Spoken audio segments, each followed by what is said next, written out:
أشرف الأنبياء والمرسلين خاتم النبيين حبيب إله العالمين سيدنا ومولانا أبي القاسم مصطفى محمد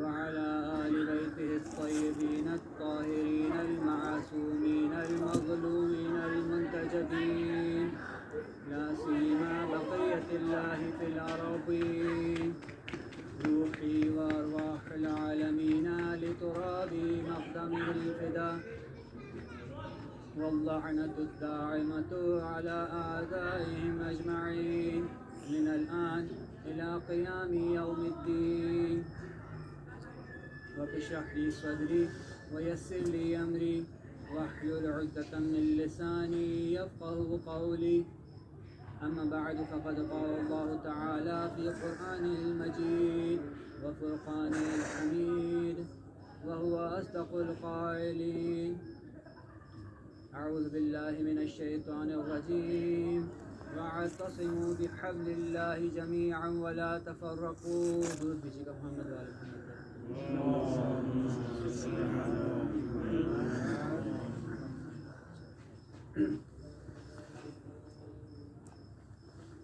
خدا نے متعال کے مشکور و ممنون ہے کہ ہمیں یہ توفیق دی خدا نے کہ کائنات کی دو پاک ہستیوں رسول اکرم صلی اللہ علیہ وسلم اور امام حسن مجتبیٰ علیہ السلام کی شہادت کا غم منانے کے لیے اس مجلس میں ہم جمع ہیں. یہاں پہ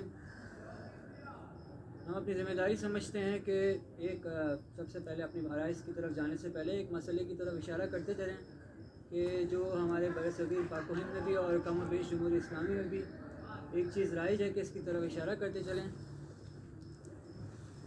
کہ امام حسن مجتبیٰ کی جو تاریخ شہادت ہے وہ جیسا کہ ہم چاہتے ہیں کہ جو زیادہ رائج ہے اور جو بہت زیادہ منائی جاتی ہے وہ 28 سفر کی ہے، جبکہ امام کی شہادت کے 3 اقوال عمومی طور پہ موجود ہیں علماء کے درمیان اور قرآنی کتابوں میں، جس میں سے پہلا قول آخر سفر کا ہے کہ جو کہ اپنے منفرد ہونے کی وجہ سے اور علماء کے درمیان متروک ہونے کی وجہ سے بہت زیادہ اس پہ جو ہے جو معاصرین ہیں اس کو اتنا زیادہ دھیان نہیں دیتے ہیں، اس کی اہمیت کے قائل نہیں ہیں.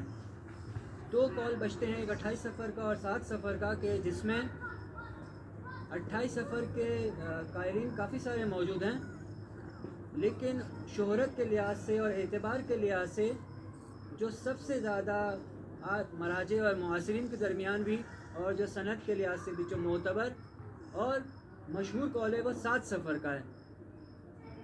ہم معترض نہیں ہیں اس پہ کہ 28 سفر کو کیوں منائی جا رہی ہے، یقیناً امام کی شہادت 2 دن منائی جائے کوئی فرق نہیں پڑتا، لیکن عرض صرف یہ ہے کہ اہل بیت کے اس قول کی وجہ سے کہ یفرحون بفرحنا و یحزنون لحزننا کی بنیاد پر 7 سفر کو، جو کہ معتبر زیادہ ہے قول، اگر اہل بیت محزون ہے تو حق یہ پہنچتا ہے کہ ہم بھی امام حسن کی شہادت کو 7 سفر کو زیادہ بہتر طریقے سے منائیں.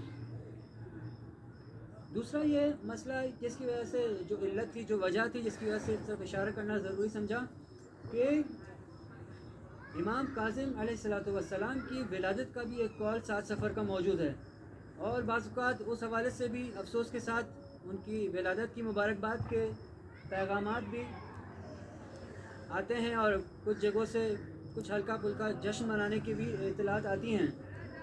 تو مراجع اس وقت بھی جو جن میں اگر نام لیا جائے تو آئے سیستانی، آغا مکارم شیرازی، آغا وحید خراسانی، آغا صافی گل پائگانی اور مرحوم فاضل لنکرانی، آیت اللہ فاضل لنکرانی کے جو نام کم از کم ہیں کہ جن کے بارے میں ہم نے جو معلومات کی ہے کہ ان کا کہنا یہ ہے کہ ان کا رجحان زیادہ تر 28 سفر کے بجائے 7 سفر پر ہے. اور جب سوال کیا گیا کہ جو امام کاظم کی ولادت کے حوالے سے جو جشن ہے اس کا کیا کریں، تو انہوں نے کہا کہ اس طرح سے جمع بندی کی جا سکتی ہے، جمع کیا جا سکتا ہے 2 چیزوں کو، کہ امام کاظم کے مناقب اور فضائل اس مجلس میں بیان کیے جائیں، لیکن دراصل جو مجلس ہو، جو عزاداری ہو، امام حسن علیہ السلام کی شہادت کی ہو.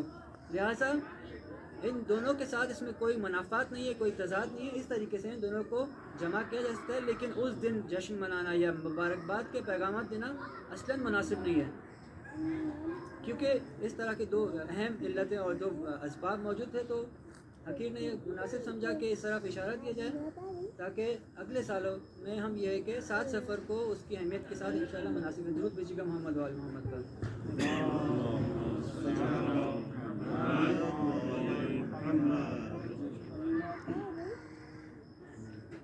رسول اکرم صلی اللہ علیہ وآلہ وسلم کی جن کی شہادت کی آج تاریخ ہے، ہم ان کے اخلاق کے بارے میں بچپن سے ہی سنتے آ رہے ہیں۔ بعض اوقات ہمارے اسکولوں میں بھی اور ہمارے مدرسوں میں بھی ان کے درسی اسباق موجود ہیں، سبق کی حد تک ہم نے اخلاق کو بہت پڑھا ہے رسول کو، لیکن آج کے معاشرے میں جو ہم جس چیز کی شدت سے کمی محسوس کرتے ہیں، خود میں ہم اپنی بات کریں گے کہ آج کے معاشرے میں اس نبوی اخلاق کو احیا کرنے کی ضرورت ہے، کہ ہم نے اس بارے میں پڑھا ہے، ازبر ہیں ہم اس بارے میں، لیکن جو عملی طور پہ جب ہم عملی میدان میں آتے ہیں تو ہم دیکھتے ہیں کہ امت مسلمہ اس اخلاق سے بہت زیادہ دور ہے، کہ اگر اس اخلاق کو صحیح طرح سے بیان کیا جائے معاشرے میں اور آج کے حالات کے حساب سے اس کی تطبیق دی جائے تو بہت حد تک تبدیلی لائی جا سکتی ہے، اور جو امت مسلمہ کے جو مسائل ہیں اس کو کافی حد تک اس کے ذریعے سے حل کیا جا سکتا ہے۔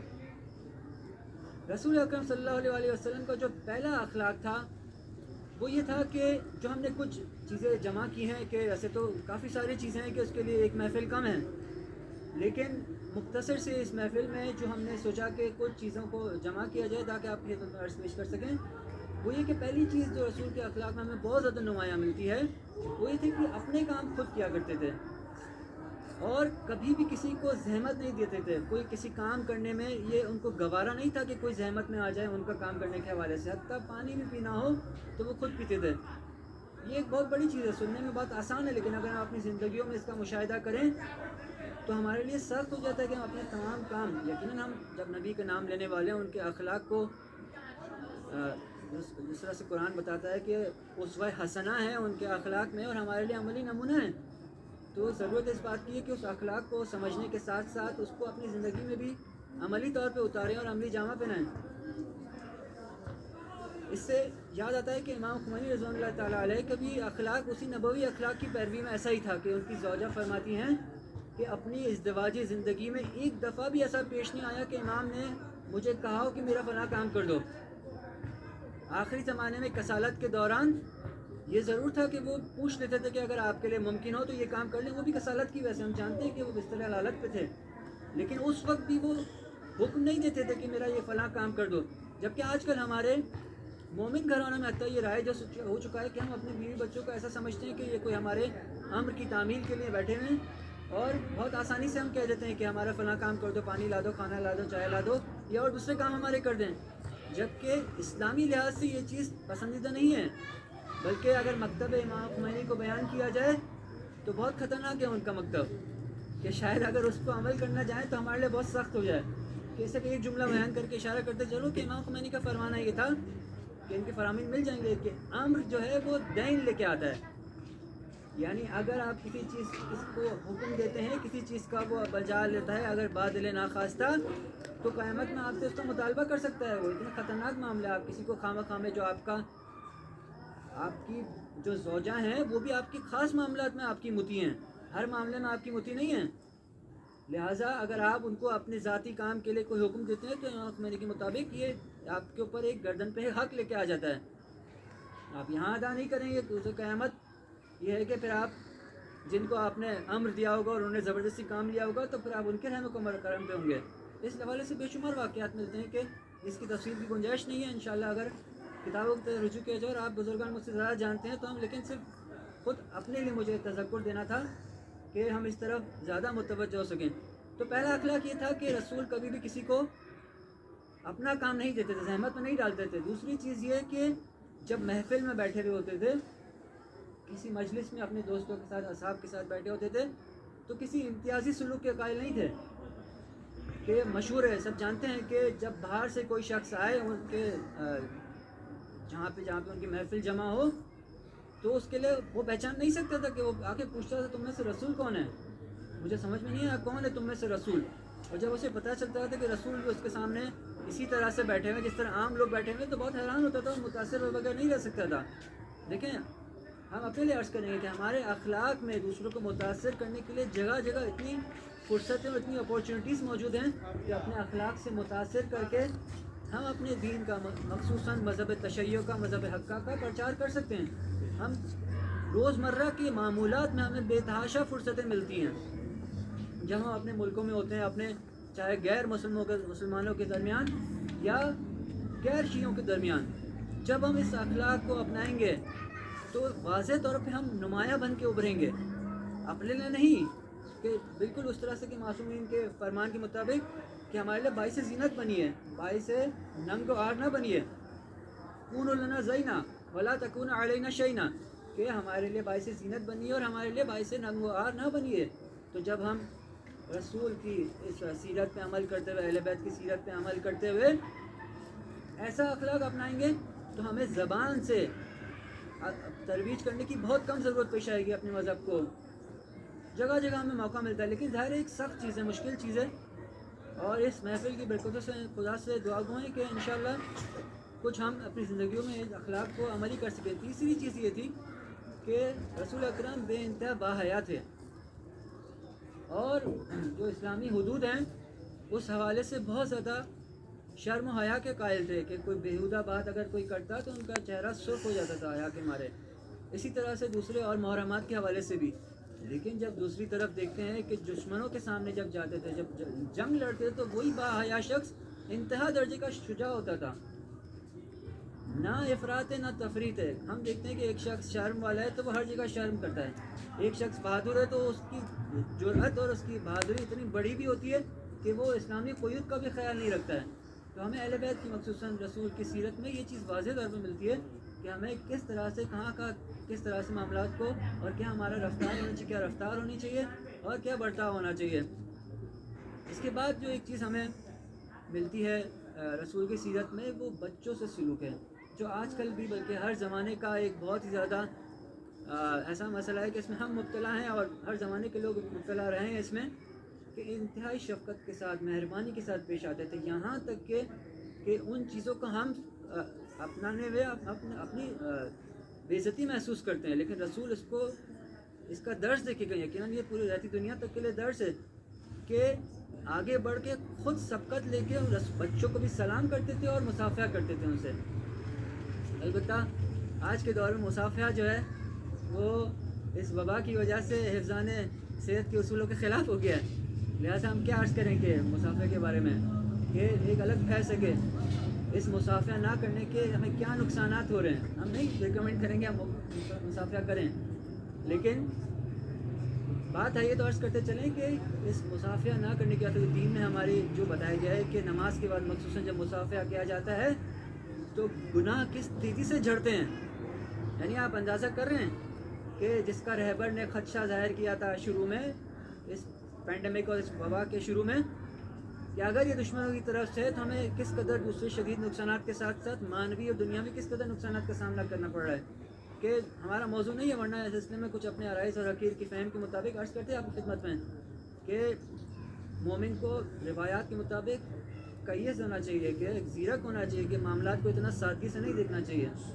بہت ساری چیزیں ہر کوئی یقیناً معقول طریقے سے، معقول اصولوں کے مطابق، معقول صحت کے اصول کے مطابق ہمیں خیال کرنا ہے، اور جو رہبر معظم کی فرامین ہے اس کے حساب سے ہمیں ساری چیزوں کو فالو کرنا ہے. لیکن معاملات کو اتنا سادگی سے نہیں دیکھنا چاہیے کہ ہاں جو سادہ نظر آ رہا ہے ویسا ہی ہے. بہرحال عرض کر رہے تھے کہ واقعہ جو بچوں کی شفقت کے حوالے سے، بچوں کے ساتھ مہربانی کے ساتھ پیش آنے کے لیے جو ایک مشہور واقعہ ہے کہ ایک عورت نے رسول کی گود میں اپنا بچہ دیا. سب نے آپ نے سنا ہوگا کہ تو اس بچے نے رسول کو کپڑوں کو نجس کرنا شروع کیا. تو عورت گھبرا کے یا غصے میں اس نے فوراً جھپٹ کے کھینچنا چاہا بچے کو. رسول ناراض ہوئے اس بات سے کہ نہ کیجیے اس بات کو، میرے کپڑے تو نجس ہو جائیں گے، اس کو میں پاک کر لوں گا، لیکن اس کے ذہن پہ جب نقش ہو جائے گا، جو آثار جو اثر اس کے ذہن پہ چھوڑے جائیں گے وہ اتنی آسانی سے پاک نہیں ہو سکتے، مٹائے نہیں جا سکتے. تربیتی بہت بڑا نقطہ ہے. یہ وہ نبی تھے کہ یعنی ایک ایسا بچہ جو کہ معصوم ہے وہ اس کو بڑے ہونے کے بعد یقینی طور پہ یہ واقعہ یاد نہیں رہے گا، لیکن رسول کس طرف نشاندہی کر رہے ہیں کہ اس کے ناخودآگاہ میں، اس کے لاشعور میں یہ بات رہ جائے گی اور اس کا بھی اثر رہے گا۔ اگر وہ خوف زدہ ہو گیا تو یہ خوف ممکن ہے اتنی آسانی سے نہیں جائے اس کے، اور ہم جو باشعور بچے ہیں، جو بافہم بچے ہیں، ان کے ساتھ بعض اوقات اتنا شفاق رویہ اپناتے ہیں ان کی اپنی بات منوانے کے لیے۔ ہم اپنی بات کریں گے کہ یقینی طور پہ اس کے اثرات رہتے ہیں، ان کی صلاحیتیں دبتی ہیں، ان کے اندر خوف بیٹھتا ہے، اور وہ جو اثرات ہیں ہمارے رویوں کے، ہماری صحیح تربیت نہ کرنے کے، وہ یقیناً ہمیں اوپر جا کے ہی پتہ چلے گا۔ اس وقت ہم بہت ساری چیزیں سمجھنے سے محروم ہیں، لیکن رسول اس چیز میں بتا رہے ہیں کہ حتیٰ اس معصوم اور بے شعور بچے جس کو بھول جانا ہے اس واقعے کو، اس کو بھی یہ کام نہ کریں تو یقیناً جو بچہ یاد رکھے گا، شعور والا ہے، اس کی تربیت کے لیے یہ نکات کتنی زیادہ اہم ہیں۔ لہٰذا رسول کا جو اسلام تھا اس کی اگر خلاصہ کیا جائے تو خلاصے میں ہمیں پتہ چلے گا کہ رسول کے اسلام میں تواضع تھی، رسول کے اسلام میں تواضع تھی لیکن ذلت نہیں تھی۔ رسول کا اسلام وہ اسلام ہے کہ جو باحیا تو ہے لیکن بے غیرت نہیں ہے۔ رسول کا اسلام وہ اسلام ہے کہ جو کنجوسی کی تو خلاف ہے لیکن اسراف کے بھی خلاف ہے۔ رسول کا اسلام گدائی کی تو مذمت کرتا ہے لیکن سرمایہ داری اور ذخیرہ اندوزی کی بھی مذمت کرتا ہے۔ رسول کا اسلام مسلمانوں کے درمیان عفو و درگزر اور وحدت کا تو علمبردار ہے، لیکن جب کفار اور دشمنوں کے سامنے، دشمنان اسلام کے سامنے جاتا ہے تو یہی رسول کا اسلام ان کی مخالفت کا درس دیتا ہے۔ یہ ہے رسول کا درس، یہ رسول کے اخلاق سے ہمیں درس ملتے ہیں کہ جب رسول کا اخلاق اس قدر وحدت کی تاکید کرتا ہے مسلمانوں کے درمیان کہ رحماء بینہم واشداء علی الکفار کے مصداق کے طور پہ مسلمانوں کے درمیان، مومنین کا نہیں کہا کہ مومنین کے درمیان رحیم رحمان رہیں، اور ان کے درمیان مسلمانوں کے درمیان ہمیں وحدت کی ضرورت ہے۔ یہ سیرت نبوی ہے کہ یہ وحدت اتنا اہم مسئلہ ہے کہ آج ہم معاشرے میں دیکھتے ہیں کہ اس کی نہ ہونے کی وجہ سے کس طرح کے نقصانات سے ہم اس وقت اس کو سہ رہے ہیں اور کس طرح کی مشکلات کا سامنا کر رہے ہیں کہ ہم نے وحدت کی اہمیت کو نہیں سمجھا ہے۔ تمام فرق کی اور فرقوں کی بات کر رہے ہیں، لیکن ہمارے دشمن اور ضد اسلام اس کو اچھی طریقے سے جانتے ہیں کہ کچھ چیزیں آپ کو ان کی آپ خدمت میں عرض کریں تاکہ ہمیں سمجھ میں آئے۔ درود بھیجیے گا محمد و آل محمد پر۔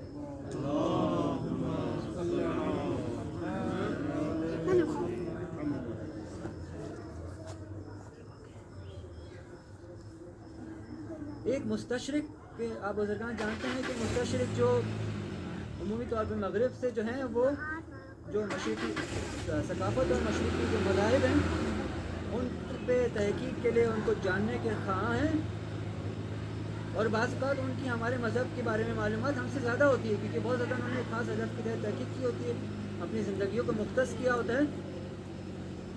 تو اسی طرح کا ایک مستشرق لارنس براؤن وہ اس بارے میں کہتا ہے، ہم عرض کرنا چاہ رہے ہیں کہ وحدت کی کتنی زیادہ اہمیت اور دشمن اس سے کتنا زیادہ واقف ہے، اور ہم کتنا زیادہ غافل ہیں کہ وہ اپنی تحقیق کے بعد جو سفارشات دیتا ہے وہ یہ کہتا ہے کہ مسلمانوں کی وحدت کا کوئی بندوبست کریں۔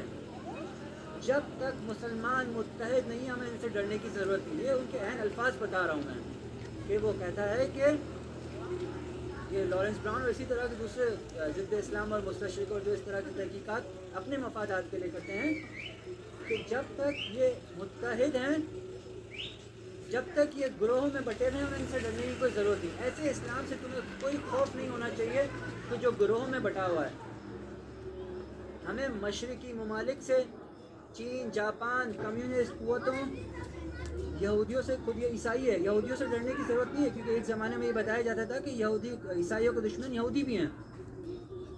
کہا جاتا تھا کہ چین اور جاپان ہمارے اصلی دشمن ہیں۔ کہتا ہے کہ ہمیں بعد میں پتہ چلا کہ چین اور جاپان تو اصلا ہمارا کوئی دشمن ہی نہیں ہے، اس سے ہمارا کوئی مقابلہ ہی نہیں ہے، ان کو ہضم کرنا ہمارے لیے انتہائی آسان ہے۔ اصل خطرہ جو ہمارا ہے وہ مسلمان اور اسلام ہے کہ جن کی ثقافت ہے، جن کا نظریہ ہے، ان کے اندر انقلاب ہے، ان کے ساتھ اور بہت ساری ان کے جو وہ ہیں پلس پوائنٹس ہیں، دوسری جگہوں پہ نہیں ہیں، نہ دوسرے ممالک کے لیے ہیں، نہ دوسرے نظریات کے پاس ہیں، دوسری آئیڈیالوجیز کے پاس ہیں، لیکن ان کے پاس یہ وہ چیزیں ہیں جن سے ہمیں ڈرنے کی ضرورت ہے. اور سب سے زیادہ جس چیز پہ وہ فوکس کرتا ہے وہ یہ وحدت اسلامی میں فوکس کرتا ہے. کہتا ہے کہ مسلمان کو صرف مسلمان ہی شکست دے سکتا ہے. اس میں بہت سارے مطالب پوشیدہ ہیں کہ جو آج ہم دیکھ رہے ہیں کہ مسلمانوں کا اصل خطرہ داخلی خطرات ہیں. ہم دیکھتے ہیں ہمارے ممالک میں ایک چنگاری سے, ایک کسی سازش کے تحت آسانی سے ایک چنگاری سے پورا آگ لگ جاتی ہے جنگل کی آگ کی طرح, اور اس کو سنبھالنا اور سمیٹنا انتہائی مشکل ہو جاتا ہے. وہ وحدت کے نہ ہونے کی وجہ سے, وہ تفرقے اور فرقہ واریت کے نہ ہونے کی وجہ سے. کہ وہ کہتا ہے کہ اس وحدت, اس مسلمانوں کو کنٹرول کرنے کے لیے 2 راہ حل دیتا ہے. وہ سب سے پہلے وہ راہ حل دینے سے پہلے ایک اور چیز کہتا ہے. وہ کہتا ہے کہ اس کا طریقہ کار یہ ہے کہ ان کے لیے عیسائی مبلغ بھیجے جائیں ان کے جوانوں کے پاس, اور ان کو عیسائی کیا جائے, عیسائی مذہب کی ترویج کی جائے. ہمارا استعمارانہ لباس نہ دکھایا جائے, اس کے بغیر عیسائی مذہب کی ترویج کی جائے. پھر خود کہتا ہے کہ یہ زیادہ طریقہ کامیاب نہیں رہا ہے. پھر کہتا ہے کہ 2 چیزوں پہ کام کرنا چاہیے. کہ پہلی چیز یہ کہ انہیں یورپ اور مغرب کا پرکشش اور جاذب اور اٹریکٹیو دلچسپ چہرہ دکھایا جائے. آج ہم دیکھ رہے ہیں کیا ہو رہا ہے کہ ہمارے جوانوں کو کس طرح سے بتایا جاتا ہے. خود جوان بھی بعض اوقات کہتے ہیں ہمارا تو کچھ بھی صحیح نہیں ہے, سب کچھ ہی خراب ہے. ان کو دیکھ کے وہ ترقی کی راہوں پہ گامزن ہیں, سب کچھ ہے, نظام ہے ان کے پاس, ڈسپلن ہے ان کے پاس. بعض کا سننے میں آتا ہے عجیب و غریب باتیں کہ سر پیٹنے کا دل کرتا ہے کہ ہم نے مشرق میں ہم نے اسلام دیکھا اور مغرب میں ہم نے مسلمان دیکھا.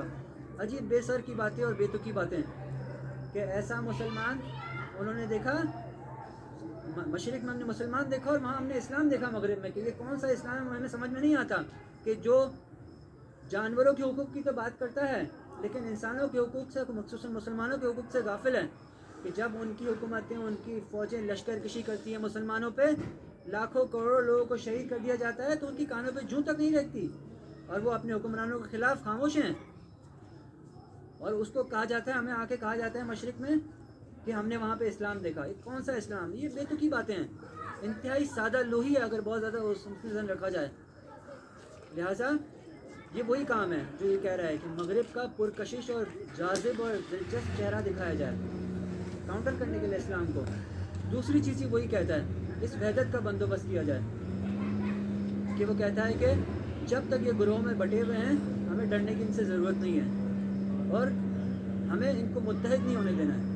اور آج ہمارے معاشروں میں ہم دیکھ رہے ہیں کہ حالیہ جو فرقہ واریت کے پاکستان میں واقعات میں بھی جو اطلاعات کے مطابق کہ $100 ملین $100 ملین جو خرچ کیے گئے اس نے اپنا کام دکھایا. لیکن الحمدللہ بابصیرت عوام کے ذریعے سے سازش کو ناکام کیا گیا الحمدللہ, اور ان کا جو منصوبہ اور جو ان کے پیسے خاک میں مل گئے. لیکن وہ ظاہر اس سے ہاتھ رکھ کے نہیں بیٹھیں گے.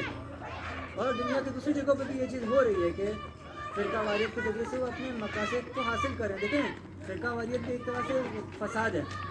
ہم سے جو یعنی ہم اپنی بات کر رہے ہیں کہ ہم سے جو غلطی ہوتی ہے وہ یہ ہوتی ہے کہ ہم علتوں کو اور اسباب کا علاج کرنے کی بجائے علامتوں کا ہم یہ ہے کہ ختم کرنے کی کوشش کرتے ہیں. مثال کے طور پہ ایک فاسق عورت ہے, اگر ہم اس کو حجاب پہنا دیں تو کیا اس کا فسق و فجور ختم ہو جائے گا؟ یقینی طور پہ ختم نہیں ہوگا. وہ اسی حجاب کے اندر رہتے ہوئے فسق و فجور کو جاری رکھے گی, کیونکہ وہ علامت تھی کہ مثال کے طور پہ اگر وہ بے حجاب ہے اور فسق و فجور میں مبتلا. اسی طرح سے ایک آدمی ہے, اس نے داڑھی نہیں رکھی بھی. حجاب اور داڑھی ضروری ہے, ہم اس کے خلاف نہیں ہیں, لیکن یہ مسئلے کو حل نہیں کریں گے. یہ ہونا چاہیے لیکن اصل علت کو حل کرنا چاہیے. داڑھی میں ایک شخص داڑھی بغیر داڑھی کا اس کو فجور میں مبتلا ہے, آپ اس کو داڑھی پہنا دیں, اس کے بعد امید رکھیں گے سب فسق و فجور ختم ہو جائے گا. یہ یقیناً ایسا نہیں ہوگا. لہٰذا اس کی ذہنی طور پہ تربیت کرنی پڑے گی, اس کو صحیح طور سے منکرات اور معروف کی جو ہے وہ اس کو بتانا ہوگا. اس کے نقصانات کو بے حجاب ہونے کی وجہ سے اس کے نقصانات کو بتانا پڑے گا کہ معاشرے کے لیے کیا نقصانات ہیں, خود اس کے لیے کتنا انسیکیورٹی کا باعث ہے یہ چیز. اور دوسری طریقے سے ٹریننگ, تو جب ہم علتوں کو اور اسباب کو ختم کریں گے تب جا کے وہ چیز ختم ہوگی. اس کی مثال دیتے ہیں کہ جیسے اگر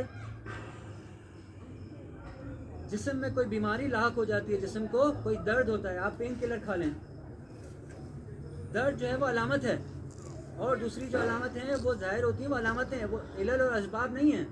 آپ پین کلر کھا لیں, جیسا کہ عام طور پہ ایلوپیتھک کی جو ہے کنونشنل میڈیسنز جو ہیں وہ کام کرتی ہیں، وہ یہی کام کرتی ہیں کہ آپ کی علتوں کو اور اسباب کو جڑ سے ختم کرنے کی بجائے آپ کی علامتوں کو ختم کر دیتے ہیں، ہم خوش ہو جاتے ہیں، ہم صحت یاب ہو گئے، جبکہ اس کی وجہ سے جو ہماری باڈی کو جو نقصان پہنچ رہا ہے اور جو مرض دوبارہ سے اٹھ کے آتا ہے اس سے بے خبر ہوتے ہیں. جبکہ اصل جو طب تھی وہ کیا تھی؟ ہماری طب سنتی تھی. اس 100-200 سال سے پہلے جب سے یہ ان کی جو طب رائج ہوئی ہے میڈیکل سائنس، اس سے پہلے طب سنتی، طب اسلامی اور یہ ساری چیزیں تھیں. ہم نہیں کہتے کہ ساری کی ساری طب اسلام میں موجود ہے، لیکن کچھ چیزیں جو اس سے ملتی ہیں، جو اصول ملتے ہیں یا کچھ روایتیں جو کہ اثر انداز ہے، جن کے آثار ہم خود دیکھ رہے ہیں، ان کو نظر انداز نہیں کیا جاتا. اور طب سنتی تو ویسے ہی ہم جانتے ہیں کہ بہت عرصے سے رائج ہے، اور حالیہ کورونا کے معاملے میں بھی ثابت شدہ حقیقت ہے کہ چائنا میں جہاں سے ان کے بقول یہ پھوٹی تھی وبا، انہوں نے طب سنتی کے ذریعے سے، آپ جہاں یہ ساری چیزیں نیٹ پہ موجود ہیں، یہ سارے آفیشلز کے بیانات اور ان کی جو آفیشیل رپورٹس موجود ہیں کہ انہوں نے طب سنتی کے ذریعے سے کنٹرول کیا ہے. اب اگر ہم خود جس چیز سے کنٹرول ہوتا ہے اس کو ہم چھوڑ دیں اور اسی کنونشنل میڈیسنس کے ذریعے سے جس نے کبھی چھوٹی امراض کا علاج نہیں کیا اور امید رکھیں کہ بڑے امراض کا علاج کریں گے، تو یہ ہماری حماقت ہوگی. لہٰذا اس طب سنتی کو ہمیں اسی ذریعے سے ہم یہ ساری چیزیں ختم کر سکتے ہیں، چونکہ علتیں اور اسباب یہ ختم کر سکتی ہے. عرض کیا آپ کی خدمت میں، آپ خود جائیں، ان سے بھی آپ پوچھیں، جو ڈاکٹرز ہیں وہ خود اعتراف کریں گے کہ ہماری جو دوائیاں ہوتی ہیں وہ اس کا علاج نہیں کرتی ہیں، بہت ساری بیماریوں کو دبا دیتی ہیں. آپریشن اور جو جراحی ہے ان چیزوں کی بات ہم نہیں کر رہے، لیکن جو دوائیاں ہیں ان کی اینٹی بائیوٹک کیا کرتی ہے؟ دبا دیتی ہے چیز کو، آپ کی باڈی کے اندر سے کمزور کرے گی، آپ کا وہ نزلہ بخار اور یہ ساری آپ کی جو انفیکشن ختم ہوگی، لیکن علاج نہیں ہوگا. خلاصہ موضوع ہمارا یہ نہیں ہے، لیکن عرض کریں آپ کی خدمت میں کہ یہ کس کی مثال ہے کہ علامتوں کو ہم نے ختم کرنے کی وجہ سے یہ چیز ہمارے نقصانات اس میں ہو جاتے ہیں اور اس میں مسئلہ حل نہیں ہوتا ہے. لہٰذا ایک اور مثال یہ کہ فرقہ واریت بھی اسی طریقے سے ہے. اگر ہم فرقہ واریت کی علامتوں کو ختم کرنے لگ جائیں تو اس سے فرقہ واریت ختم نہیں ہوگی. اس کی جڑ سے ختم کیے بغیر فرقہ واریت ختم نہیں ہوگی.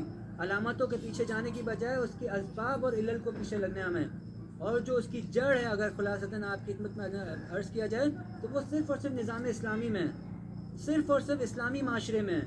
کہ جب تک اسلامی معاشرہ نہیں آئے گا، ہمارے پاس ہولڈ نہیں ہوگا ان اشرار کا کہ جو وقتاً فوقتاً ماموریت کے طور پہ پیسہ لے کر اپنی آتے ہیں باہر سے، فرقہ واریت انجام دیتے ہیں، باہر چلے جاتے ہیں. یا اسی طرح کے دوسرے ممالک کے سفراء ہمارے ملکوں میں آتے ہیں اور اپنی مزے سے، اپنی بہت آسانی سے، آزادی کے ساتھ اپنی سرگرمیوں کو انجام دیتے ہیں اور فرقہ واریت پھیلا کے چلے جاتے ہیں. عوام تو استعمال ہوتی ہے. لہٰذا جب تک ہم اسباب کا خاتمہ نہیں کریں گے، اور اسباب کا خاتمہ کرنے سے مراد ہماری نظام اسلامی کا نفاذ ہے ہمارے ملکوں میں اور اسلامی معاشرے کا قیام ہے. ہم نے ہر طرح کی تعویلیں اس کے حوالے سے عرض کیا تھا پچھلی آرائز میں بھی کہ ہم پیش کرتے ہیں. ہم جب جمہوریت ہمارے ملکوں میں آتی ہے تو اس کو عیسائی، کافر اور ہر طرح کا جو ہے مسلمان، سنی، شیعہ، وہابی، ہر کوئی قبول کرتا ہے. لیکن جب نظام اسلامی کی بات آتی ہے تو ہر قسم کی جو ہے وہ تعویل لے کے آ جاتے ہیں ہم کہ یہ تو ممکن نہیں ہے. ہر طرح کی نظام ہمارے ملکوں میں ممکن ہے، لیکن نظام اسلامی کی جب ہم بات کرتے ہیں تو یہ ہمارے نزدیک ممکن نہیں ہے. ہمیں یہ سمجھ میں نہیں آتا کہ یہ کیوں ہوتا ہے، لیکن بالآخر اس میں کچھ مخلص بھی ہوتے ہیں جو ان کی سمجھ میں نہیں آتا. پھر ہم یہی امید رکھیں کہ جب امام زمانہ کا ظہور ہوگا تو پوری دنیا پہ اسلامی نظام قائم ہوگا، جبکہ ہم ایک ملک پہ نافذ کرنے کے حوالے سے کہتے ہیں کہ یہ ممکن نہیں ہے. درود بھیجیے گا محمد و آل محمد پر.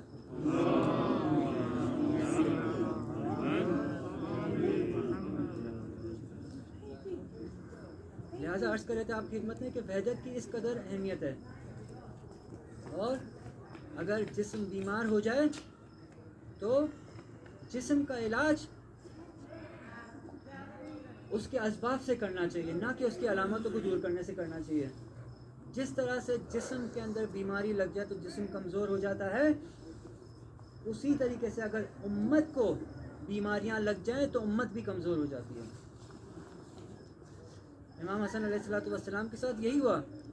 جو بیمار امت امام کی نصیب ہوئی، امام کو ملی، اس بیمار امت نے امام کو صلح پہ مجبور کیا. جو دیکھتے ہیں بعض کا سننے میں آتا ہے کہ بعض اوقات کچھ نادانوں کی طرف سے کہ جب مجلس کا پوسٹر یا بینر لگایا جاتا ہے کہ رب امن اور صلح، کہ توہین کی جاتی ہے، غلوف بھی کیا جاتا ہے کہ گویا امام حسن صلح کے کہاں تھے اور امام حسین جیسے نعوذ باللہ من ذالک جنگ کے کہاں تھے. حالانکہ یہی نادان لوگ غور نہیں کرتے کہ جب امام حسن علیہ السلام نے صلح کی تو صلح میں امام حسین علیہ السلام بھی پیش تھے. لہٰذا ایسا نہیں ہے کہ ان کا مزاج الگ تھا، ان کا مزاج الگ ہے. ہم جانتے ہیں کہ ائمہ ایک ہی مزاج کے حامل ہیں اور وہ حالات اور نسلیت کے تقاضوں کے حساب سے وہ اسٹریٹجی اپناتے ہیں. لہٰذا جب اس صلح کو تھوپا گیا امام حسن علیہ السلام پر، تو امام اس کے خواہاں نہیں تھے بلکہ اس صلح کو تھوپا گیا بالکل اسی طریقے سے جس طرح امیر المومنین پر حکمیت کو تھوپا گیا تھا. کیا کوئی کہہ سکتا ہے کہ امیر المومنین حکمیت کے خواہاں تھے؟ کس طرح ہمارے لیے روشن ہے یہ چیز کہ کامیابی کے نزدیک تھے. خوارج کا فتنہ بپا ہوا اور امام علیہ السلام حکمیت کو مجبور کر دیے گئے. اسی طریقے سے امام حسن علیہ السلام پہ بھی یہ صلح جو ہے وہ تھوپی گئی تھی. اس کے اسباب کو بیان کرتے ہوئے شہید باقر الصدر فرماتے ہیں کہ یہ صلح کیوں امام پہ تھوپی گئی، کیا اس کے اسباب تھے. امام شہید باقر الصدر فرماتے ہیں کہ وہ جو قوم اور وہ جو امت تھی، جو لشکر والے تھے امام کے، وہ بے عزم، بے شخصیت اور بے ارادہ قسم کے لوگ تھے. کیوں ایسا تھے وہ، کیوں ارادہ نہیں تھا ان کے اندر، کیوں عزم نہیں تھا، کیوں شخصیت نہیں تھی؟ اس کی دو وجہ بتاتے ہیں. ایک وجہ تو امام علیہ السلام خود بھی اپنی فرامین میں بیان کر چکے ہیں کہ میں ان سے تھک چکا ہوں اور یہ مجھ سے تھک چکے ہیں. انہوں نے مجھے تھکا دیا ہے اور میں نے انہیں تھکا دیا ہے. پھر بالکل اسی طریقے سے کہ جب ماں اپنے بچے کو اسکول کے لیے صبح اٹھاتی ہے تو بار بار اٹھانے کے باوجود بھی بچہ نہیں اٹھتا ہے اور کہتا ہے کہ ماں تھوڑی دیر سونے دو، کتنا مجھے اٹھاؤ گے، تھوڑی دیر سونے دو مجھے.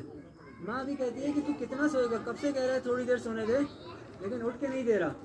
لیکن بچے کو پتا ہے کہ اگر میں اٹھوں گا تو مجھے اسکول جانا پڑے گا، اور اسکول جانے کا مطلب ہے کہ ذمہ دار بننا پڑے گا. ذمہ داری آئے گی، وہاں درس بھی پڑھنا پڑے گا، امتحان بھی دینا پڑے گا. لہٰذا بچہ ذمہ دار بننا نہیں چاہتا ہے عام طور پہ. امت کے ساتھ بھی یہی ہوتا ہے کہ امت جب رہبر، امت کا امام جب امت کو جگا رہا ہوتا ہے تو امت خواب غفلت میں سو رہی ہوتی ہے، خواب غفلت کے مزے لے رہی ہوتی ہے، کیونکہ اس کو بھی پتہ ہے کہ اگر میں جاگ گئی تو مجھے ذمہ دار بننا پڑے گا، ذمہ داریاں سخت ہو جائیں گی، قربانیاں دینی پڑیں گی، دین کے لیے کچھ لگانا پڑے گا. لہٰذا امت بھی اسی طریقے سے خواب غفلت میں سو رہی ہوتی ہے. تو ایک وجہ یہی تھی کہ امام علیہ السلام بھی بتا چکے ہیں کہ شہید صدر فرماتے ہیں کہ ان کے بے عزم و بے ارادہ اور بے شخصیت ہونے کی وجہ یہ تھی کہ یہ تھکے ہوئے تھے، داخلی جنگوں سے بہت زیادہ تھک گئے تھے. اتنی ساری جنگیں اور اختلافات کی وجہ سے بہت سارے لوگ تھک گئے تھے. دوسری اہم وجہ جو کہ آج بھی ہمیں اس حوالے سے بہت زیادہ عبرت حاصل کرنے اور سمجھنے کی ضرورت ہے، کہ دوسری وجہ یہ تھی کہ امیر شام کی فوج نے نفوذ کیا تھا امام مشتبہ کی سپاہ میں. کہ امیر شام کی فوج نے کیا کام کیا تھا کہ اس طرح آج ہم ملکوں میں دیکھتے ہیں کہ رفاہی ادارے اور این جی اوز فلاح کے اور رفاہ کے نام پہ آتے ہیں، ہمارے لوگوں کی ضروریات کو پوری کرتے ہیں مختلف نعروں سے، اور اس کے بعد اپنے مقاصد اور اپنے مفادات حاصل کرتے ہیں. یہی کام امام مشتبہ کے ساتھ امیر شام کی افواج نے اور ان کے نفوذی اور جاسوس نے کیا تھا کہ ان کی ضروریات کی زندگی پورا کرتے تھے، اور انہوں نے کہا کہ یا ہمارے ساتھ ملحق ہو جاؤ، مل جاؤ، یا کم از کم غیر جانبدار ہو جاؤ. کہ یہیں سے ہمیں پتہ چلتا ہے کہ غیر جانبدار ہونا در واقع غیر جانبداری نہیں ہے، بلکہ دشمن اسلام کی حمایت ہے. کہ دشمن اس پر بھی راضی ہے، اس پر بھی آپ سے خوش ہے کہ کم ترین درجے پہ جو حمایت دشمن اسلام کی ہو سکتی ہے وہ غیر جانبداری کے ذریعے سے ہو سکتی ہے. لہٰذا اسلام میں غیر جانبداری وجود نہیں رکھتی ہے. یا آپ حق کے ساتھ ہیں، یا حق کا ساتھ دے رہے ہیں، یا باطل کا ساتھ دے رہے ہیں. کوئی یہ کہہ کر مطمئن نہیں ہو سکتا کہ میں تو غیر جانبدار ہوں. بے تحاشا مثالیں موجود ہیں. کربلا کے موقع پہ بھی جو غیر جانبدار رہے بعد میں پشیمان ہوئے، توابین کی صورت میں جاری اوپر ابھر کے سامنے آئے. لیکن جو کربلا کے جو شہید تھے وہ بھی ایک دن میں شہید ہوئے اور توابین بھی ایک دن میں شہید ہوئے. یہ غیر جانبداروں کے میں انجام بتا رہا ہوں، لیکن کربلا کے مجاہدین کا اثر کہاں اور ان توابین کے مجاہدین کا اثر کہاں. کہ بقول رہبر معظم کے کہ 1000واں حصہ بھی نہیں تھا وہ توابین کی قربانی کا 1000واں اثر اس سے کبھی اثر نہیں ہوا جتنا کربلا کی قربانی کا اور کربلا کے مجاہدین کا ہوا. کوئی موازنہ نہیں ہے, لہٰذا غیر جانبداری وجود نہیں رکھتی. تو ہم عرض کر رہے تھے کہ امام کی فوج والوں کو بھی یہی کہا گیا. اور اس سے زیادہ جو ستم ہوا وہ سپاہ سالار عبید اللہ ابن عباس, جو کہ عبداللہ ابن عباس جو مشہور راوی ہیں ان کے بھائی تھا اور خاندان اہل بیت میں سے تھا, بنو ہاشم میں سے تھا. یہ پہلے اس کی عرض کرتے چلیں کہ اس کو کس قدر وفادار ہونا چاہیے تھا کہ اس سے توقع نہیں کی جا رہی تھی کہ اس قدر بے وفائی کرے گا. کہ اس کے ساتھ یہ پہلے یمن کا سپاہ سالار بننے سے پہلے یمن کا گورنر تھا. وہاں پہ تاریخ انسانیت کا مشہور دہشت گرد بصر ابن ابی ارتات حملہ کرتا ہے یمن پر, جو کہ امیر شام کا ایک کمانڈر تھا, انتہائی سفاک اور دہشت گرد آدمی. وہ حملہ کرتا ہے یمن پر اور یمن چھوڑ کے یہ عبید اللہ ابن عباس جو کہ وہاں کا گورنر تھا چھوڑ کے بھاگ جاتا ہے. اس کے دونوں بچے اس بصر کے ہاتھوں میں لگ جاتے ہیں اور سفاک طریقے سے ان دونوں بچوں کو شہید کرتا ہے کہ دونوں بچوں کی ٹانگیں جو ہیں وہ چیر کے رکھ دیتا ہے. اتنا سفاک آدمی تھا کہ بچوں پر بھی رحم نہیں کرتا تھا. بہرحال بعد میں امام مجتبیٰ جو ہیں وہ اس کو اپنا سپہ سالار اعلیٰ بناتے ہیں اور یہ ہزاروں کی فوج لے کے امام کی محاذ کی طرف چل پڑتا ہے. محاذ پہ امیر شام کا وفد آتا ہے اس کے پاس اور اس کو 1,00,000 دینار اس کو دیتا ہے اور 3 وعدے دیتا ہے. کہتا ہے کہ یہ آدھی پیمنٹ ہے. پہلا وعدہ یہ ہے کہ اس کی اتنی مقدار میں ہی آپ کو 1,00,000 دینار اور بھی دی جائیں گے. 1,00,000 دینار کوئی معمولی رقم نہیں ہے, بولنا آسان ہے. یعنی آج کے دور میں اگر کسی کو $10 ملین دیے جائیں تقریباً, اگر اس کا تخمینہ لگایا جائے بہت ہوتے ہیں. خرچ کرنا مشکل ہے اس دولت کو, چھوٹی چیز نہیں ہے یہ. ہم پر کیونکہ پیش نہیں آیا, ہمارے ساتھ یہ ہوا نہیں ہے, اس لیے ہم اس کو آسان لیتے ہیں. کہا کہ یہ پہلا وعدہ یہ ہے کہ اتنی ہی مقدار میں دولت تجھے ہمارے ساتھ ملحق ہونے کے بعد ملے گی. دوسرا وعدہ یہ کہ شام کی سب سے خوبصورت لڑکی تمہارا انتظار کر رہی ہے کہ اس کے ساتھ تمہارا عقد کر دیا جائے. تیسرا وعدہ کہ ابھی اس وقت تم امام حسن کی فوج کے سپہ سالار ہو جو کہ کبھی بھی شکست کھا جائے گی. بقول ان کے ایک شکست خوردہ جماعت ہے, کوئی اس کا ہولڈ نہیں ہے, کوئی اس کا اقتدار نہیں ہے, لیکن تمہیں اس شام کی مقتدر فوج اور شام کی مقتدر سلطنت کا سپہ سالار بنا دیا جائے گا. یہ 3 اس کو وعدے دیے جاتے ہیں اور یہ بھیگ جاتا ہے. عزیزان گرامی, یہ پڑھنا اور یہ سننا انتہائی آسان ہے, لیکن عرض کیا آپ کی خدمت میں کہ اس سے زیادہ نزدیک شخص کوئی امام حسن کی فوج میں نہیں شاید ہو سکتا سپہ سالاری کے لیے.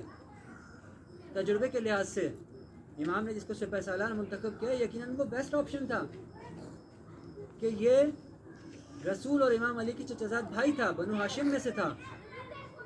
کیوں ایسا ہوتا ہے کہ وہ بہک جاتا ہے؟ حالانکہ یہ زخم خوردہ تھا. سب سے دلچسپ بات یہی ہے کہ امیر شام سے اس کی فوج سے زخم خوردہ تھا. اپنے بچے اس نے داؤ پہ لگائے تھے اس راستے پہ.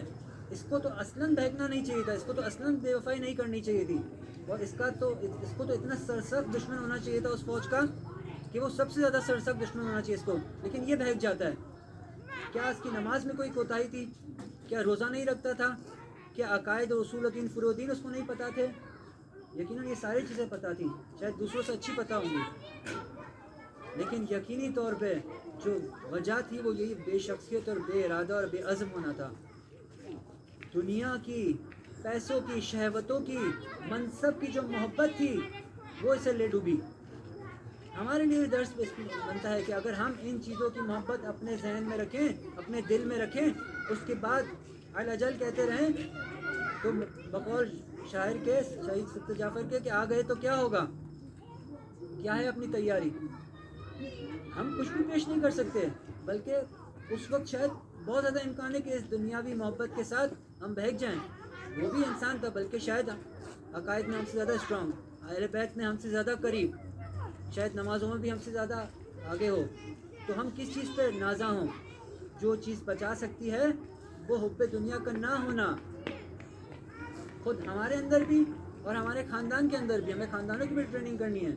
صرف خود اگر ہم حب دنیا سے آ رہی ہوں لیکن خاندان ہمارے حب دنیا میں مبتلا ہوں, تب بھی ہم خطرے کے اندر ہیں, معرض خطر میں ہیں کہ جو کربلا سے پہلے مسلم میں نقیل جناب کے ساتھ ان کے ساتھ یہی ہوا کہ ان کی فوج کو ساتھ دینے کے لیے ہزاروں کا لشکر آیا، اور ہم جانتے ہیں کہ بہت ساروں کو ان کا خاندان سونے کی لالچ میں لے کر چلا گیا، حالانکہ وہ سب جانتے تھے یہ سازش ہے، لیکن خاندان کے سامنے اپنی اولاد اور اپنی بیویوں کے سامنے مزاحمت نہیں کر پائے، کیونکہ اپنی بیویوں کی اپنی اولاد کی ٹریننگ اور ان کی تربیت نہیں کی تھی۔ یہ ایک لوپ ہول تھا ان کے اندر، تو اگر یہ لوپ ہول ہمارے اندر بھی ہوگا تو ہم بھی خطرے کے سامنے ہیں اور معرض خطر میں ہیں۔ لہٰذا یہ ساری چیزیں اہم تھیں، تو اس وجہ سے وہ بہک گیا۔ اور جب ہم دیکھتے ہیں کہ کس طریقے سے امام حسن کو تنہا چھوڑ دیا گیا، پھر وہ سارے واقعات ہمارے سامنے ہیں۔ خاندان اہل بیت پر مصائب اسی وقت شروع ہو جاتے ہیں کہ جب ان کو تنہا چھوڑا جاتا ہے۔ امت بے بصیرتی کا مظاہرہ کرتی ہے، امت تنہا چھوڑ دیتی ہے کہ رسول اکرم صلی اللہ علیہ وآلہ وسلم کے مصائب ان کی شہادت کے بعد شروع نہیں ہوئے۔ اہل بیت کے مصائب ان کی شہادت کے بعد، رسول کی شہادت کے بعد شروع نہیں ہوئے، بلکہ علماء و بزرگان کے مطابق اور روایتوں کے مطابق غدیر کے بعد سے ہی شروع ہو گئے تھے۔ کہ خدا قرآن میں فرماتا ہے کہ واللہ یعصمک من الناس، کہ رسول جانتے تھے کہ کیا خطرات لاحق ہیں۔ اس آیت تبلیغ میں جو خدا کہہ رہا ہے کہ خدا تمہیں لوگوں سے بچائے گا، جانتے تھے کیا نفاق ان کے دلوں میں ہے، کہ سازشیں رسول کے خلاف اسی وقت شروع ہو گئی تھی، رسول کو زہر بھی دیا گیا، اور آخر وہ وقت بھی آیا کہ جب رسول عمر کے آخری حصے میں پکڑ کر لوگوں کو اسامہ کی فوج میں بھیجتے ہیں اور کہتے ہیں کہ واپس نہ آئیے گا، لیکن خبر ملتی ہے کہ کچھ لوگ چھوڑ کے واپس آ جاتے ہیں اور گویا ہجوم اور حملہ کرتے ہیں رسول کے حجرے پہ، اور رسول نہ چاہتے ہوئے بھی ان کو ملنے کی اجازت دیتے ہیں، پھر بھی کہتے ہیں کہ تمہیں گمراہی سے بچانے کا نسخہ بتا دیتا ہوں، اور کاغذ قلم منگواتے ہیں، لیکن یہ امت گستاخی کرتی ہے اور کاغذ قلم نہیں دیتی۔ اور اس کے بعد رسول زبانی جب بتانا چاہتے ہیں تو اس قدر شور ہوتا ہے کہ جو زوجہ رسول کی نزدیک تھی انہیں بھی رسول کی آواز سمجھ نہیں آتی ہے، کہ قرآن کہتا ہے کہ یا ایھا الذین آمنوا لا ترفعوا اصواتکم فوق صوت النبی، کہ آگے چل کے کہتا ہے کہ ان تحبط اعمالکم وانتم لا تشعرون، کہ رسول کی آواز کے سامنے اپنی آوازوں کو بلند نہ کرو، اور انہوں نے اتنی گستاخی کی، اتنی آوازیں بلند کی کہ قرآن کہتا ہے کہ تمہارے اعمال اس سے ساقط ہو جائیں گے اور ضائع ہو جائیں گے اور تمہیں پتہ بھی نہیں چلے گا۔ اس قدر ظلم کہ آخری زمانے میں ابن عباس یہ روایت کرتے ہیں کہ رسول ایک دفعہ بے انتہا گریہ کر رہے تھے، اس قدر گریہ کیا کہ رسول کی محاسن مبارک آنسوؤں سے تر ہو گئی۔ تو اصحاب نے دریافت کیا کہ یا رسول اللہ کس چیز نے آپ کو رلا دیا؟ تو رسول کہتے ہیں کہ اب کی لذریتی وتصنع بما بها اشرار امتی من بعدی، کہ میں اپنی ذریت کے لیے رو رہا ہوں کہ اس امت کے جو اشرار ہیں وہ میری امت کے، میری ذریت کے ساتھ جو کریں گے۔ اور اس کے بعد اپنی بیٹی کا بتاتے ہیں کہ کأنی بفاطمۃ وظلمت بعدی وہی تنادی یا ابتا ولا يعينها احد من امتی، کہ گویا میں فاطمہ کو دیکھ رہا ہوں کہ کس طریقے سے اس پہ ظلم کیا جائے گا میرے بعد، اور وہ پکار رہی ہوگی بابا، لیکن امت میں کوئی بھی اس کی مدد کے لیے نہیں آئے گا۔ رسول اکرم یہ ساری چیزیں دیکھ رہے تھے کہ اسی امت نے فاطمہ کے در پہ، جگر گوشہ رسول کے سیدہ فاطمہ کے گھر پہ آ کر ان کا دروازہ گرا دیا، یہاں تک کہ محسن شہید ہو گئے۔ یہ وہ صفاق امت تھی۔ جب امت نے فاطمہ جگر گوشہ رسول کو نہیں چھوڑا تو کس طریقے سے نواسے رسول کو چھوڑ سکتے تھے؟ کہ وہ وقت بھی آیا کہ جس وقت امام حسن علیہ السلام کو ان کی منکوحہ کے ذریعے سے زہر دیا گیا تھا۔ عزیزان گرامی، یہ اس قدر تیز زہر تھا کہ اس کے کچھ قطرے ہی کاری تھے، لیکن روایات کے مطابق بہت زیادہ زہر اس پانی میں، اس سراہی میں ملایا گیا۔ کہا جاتا ہے اس زہر کے بارے میں کہ اگر سمندر میں گرا دیا جاتا تو حیات آبی ختم ہو جاتی. اس زہر کو امام حسن علیہ السلام کے پانی میں دیا گیا. امام نے کچھ گھونٹ پانی پیے ہوں گے اور پیالے کو رکھ دیا. ملونہ کہتی ہے کہ اور پیجئے. امام کہتے ہیں کہ تیرا کام چند گھونٹ سے ہی ہو جائے گا. عزیزان گرامی، اس قدر تیز زہر تھا کہ جتنے فاصلے میں امام حسین علیہ السلام اور بی بی زینب سلام اللہ علیہ جب امام حسن علیہ السلام کے پاس پہنچی تو امام حسین آ کے دیکھتے ہیں کہ امام حسن کا پورا بدن سبز ہو چکا ہے. عزیزان حسین علیہ السلام تشریف لاتے ہیں بھائی حسن کے پاس تو دیکھتے ہیں بھائی حسن کہتے ہیں کہ مجھے کہہ آنا چاہ رہی ہے. تشت لایا جاتا ہے. امام حسین کی آنکھوں کے سامنے بھائی حسن کا کلیجے کے ٹکڑے ہو کے تشت میں گرتے ہیں. اجرکم عند اللہ. کتنا سخت موقع تھا امام حسین علیہ السلام کے لیے. امام حسین علیہ السلام بھائی سے اتنی محبت کرتے تھے کہ کربلا میں جب قاسم اجازت چاہتے ہیں، ہم جانتے ہیں کہ علی اکبر جب اجازت کے لیے آتے ہیں تو امام حسین علیہ السلام اپنے بیٹے علی اکبر کو بغیر پس و پیش کی اجازت دیتے ہیں. بنو ہاشم میں سب سے پہلے علی اکبر علیہ السلام قربانی کے لیے جاتے ہیں قتل گاہ کی طرف. امام بغیر پس و پیش کے ان کو اجازت دیتے ہیں. لیکن عزیزان گرامی، جب بھائی کی نشانی قاسم اجازت مانگتے ہیں تو امام حسین کو اس قدر محبت تھی امام حسن سے کہ پس و پیش سے کام لیا اور فوراً نہیں بھیجا. اسی لیے کیونکہ بہت محبت تھی بھائی حسن سے، جب بھائی حسن کو دیکھا اس حالت میں تو گریہ کرنے لگ گئے. امام حسن علیہ السلام فرماتے ہیں کہ اپنی تکلیف کو بھول گئے مولا حسن اور کہتے ہیں بھائی حسین آپ گریہ نہ کیجئے، اور کہتے ہیں کہ لا یوم قیامک یا ابا عبداللہ، کہ آپ کے یوم جیسا، آپ کے دن جیسا کوئی دن نہیں ہو سکتا. آپ پہ جو ظلم ہونے والا ہے اور یہ ظلم اس کے مقابلے میں کچھ بھی نہیں ہے. کہ ہم دیکھتے ہیں کہ اس کے بعد امام حسن علیہ السلام کے مطابق، وصیت کے مطابق ان کے جنازے کو روضہ رسول میں تدفین کے لیے لے جایا جاتا ہے. عزیزان گرامی، سارے بھائی موجود ہیں، بہنوں نے اور بیٹیوں نے جنازے کو رخصت کیا ہے. یہ جنازہ جب جاتا ہے تو امت کیا جفا کرتی ہے، منافقین کیا جفا کرتے ہیں کہ تیروں کی بارش ہوتی ہے اور ایک ایک کر کے تیر جنازے میں پیوست ہو جاتے ہیں. اجرکم عند اللہ. وصیت کے مطابق جھگڑے سے گریز کرتے ہوئے امام کی میت کو بقیع میں تدفین کے لیے، اس کی آمادہ کرنے کے لیے دوبارہ گھر پہ لایا جاتا ہے. عزیزان گرامی، جب بیٹیاں اور بہنیں میت کو رخصت کرتی ہیں تو ایک طرح سے سکون میں آ جاتی ہیں. لیکن یہ کیسا ظلم ہے اہل بیت کے ساتھ کہ جنازے میں تیر پیوستے اور میت دوبارہ گھر پہ لائی گئی ہے، کس لیے کہ تیر نکالے جائیں، جنازے کو دوبارہ آمادہ کیا جائے. کیا گزری ہوگی امام حسن کی بیٹیوں اور ان کی بہنوں پر کہ تیر کو اپنے ہاتھوں سے نکالتے ہیں، اس کے بعد دوبارہ لے جایا جاتا ہے اس جنازے کو بقیع میں تدفین کے لیے. لیکن میں ہاتھ جوڑ کے کہوں گا مولا حسن، آپ کے جنازے سے تیر نکالنے والے لوگ موجود تھے. ہائے وہ مظلومیت امام حسین کی کہ جب زین سے زمین پر گرے تو تیر پورے بدن میں پیوست تھے، لیکن ان کے تیر نکالنے والا کوئی موجود نہیں تھا. جب زلجھنا دیکھتا ہے تو اپنے دانتوں سے وہ ان کے تیر نکالتا ہے اپنے مولا کے. یہ مظلومیت امام حسن علیہ السلام کی بھی نہیں تھی.